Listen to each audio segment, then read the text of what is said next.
It was all about making the adjustment principally because of the cap. He's available, you have a need, you could revisit that? I don't want to ever, and I don't want to leave him hanging, but I wouldn't take any possibility off the table. This has been one of the weirdest storylines of the offseason so far, and it seems like it's just getting weirder and weirder. I'm definitely seeing some patterns for sure, especially from the Jones family, and I figured we had enough to bring you guys an update on the Ezekiel Elliott situation. So before we get to the content, make sure you drop like, subscribe, and turn on our notifications to help the channel grow. Now that we get all that out of the way, work!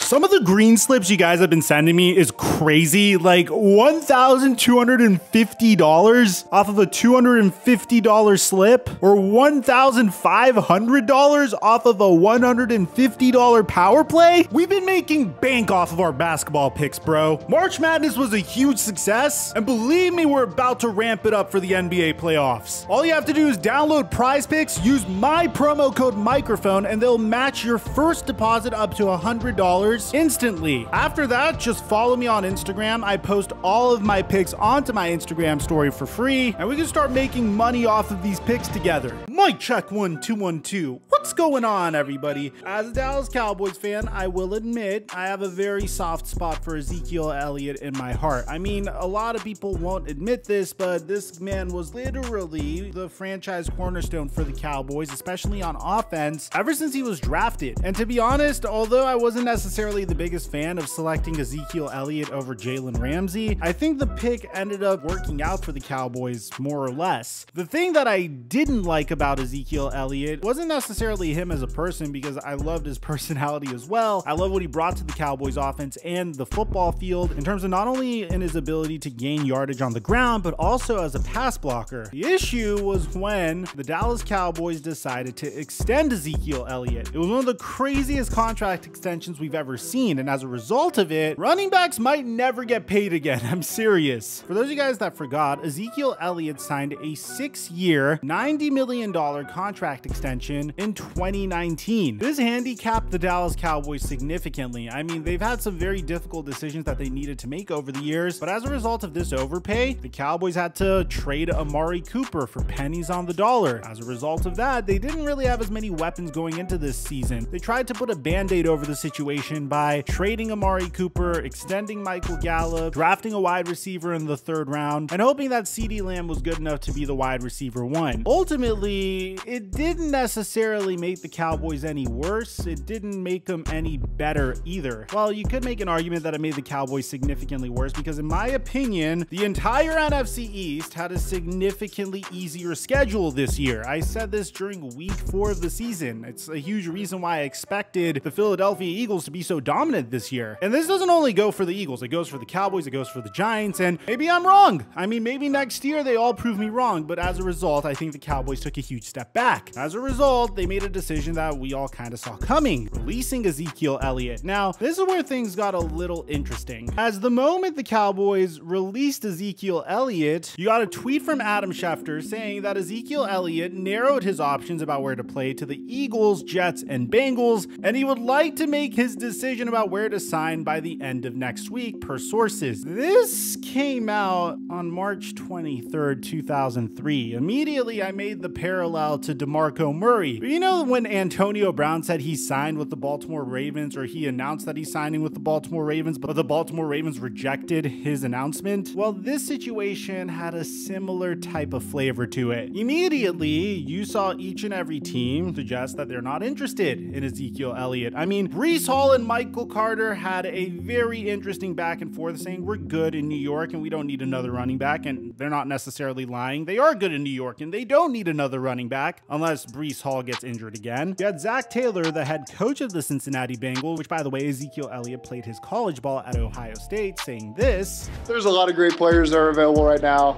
We like our team is where it's at right now, but you know, it's always funny when things get thrown around.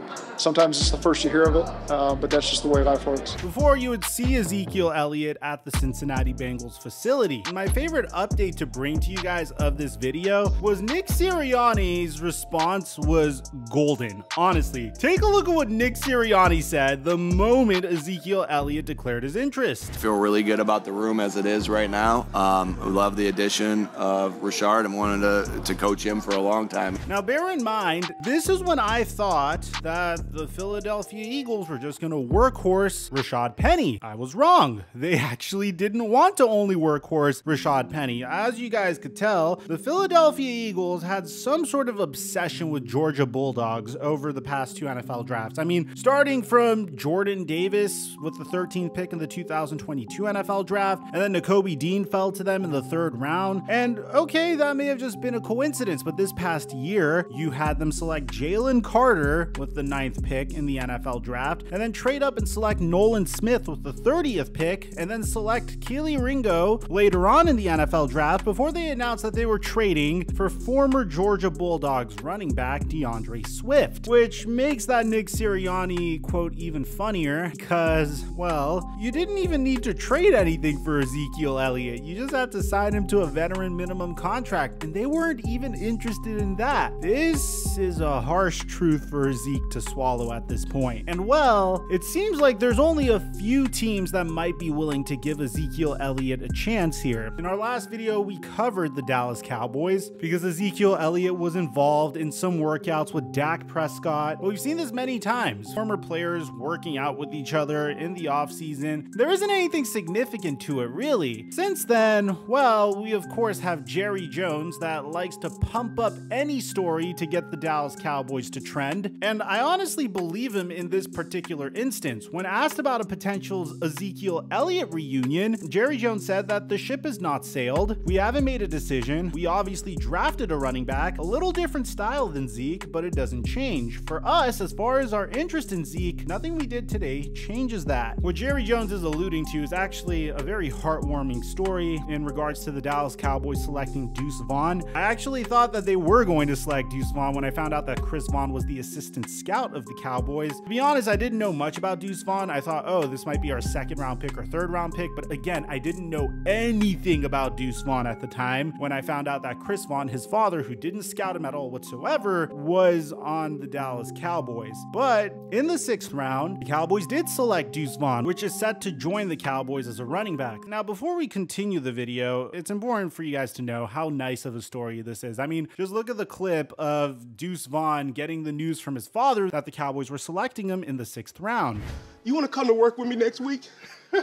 I wouldn't mind that at all. The thing is, you can't compare Ezekiel Elliott to Deuce Vaughn. Deuce Vaughn's 5'5". He's more going to be the Tariq Cohen / maybe Darren Sproles, if we're very, very lucky, of the Dallas Cowboys. I don't necessarily think he's going to replace Ezekiel Elliott. I think this might be a replacement if Tony Pollard gets injured or if Tony Pollard leaves the Cowboys next year. It's a dart that they're throwing at the dartboard, and I hope it works out, but you can't necessarily think that this is going to be the man replacing Zeke. I'd say Ronald Jones is more of a threat to replace Ezekiel Elliott than Deuce Vaughn is. That would make a little bit more sense. So I do believe Jerry Jones in this particular instance that Ezekiel Elliott might be able to come back. But again, it really depends on what Ezekiel Elliott wants at this point of his career. Zeke does have a lot of miles on him, but he definitely isn't to the point where he should not be getting contracts anymore. He's just 27 years old, and the role that I could assume that Ezekiel Elliott is going to be utilized in is a role that's very similar to the way Jerome Bettis was utilized towards the end of his career. Very much so on 3rd downs whenever you need pass blocking at the running back position, or in goal-to-go situations when you need a bunch of muscle to get yourselves in the end zone. Kind of like Brandon Jacobs with the New York Giants about a decade ago, that type of player. And I'm sure at this point in his career, Ezekiel Elliott isn't really interested in money because, well, he's the 3rd highest paid running back in NFL NFL history. So I don't think money is going to be a huge factor in Zeke's decision. As a matter of fact, I think it's going to be between the Dallas Cowboys and, well, this team that is trying to make a pitch for him to come in. Any running backs that you enjoy watching,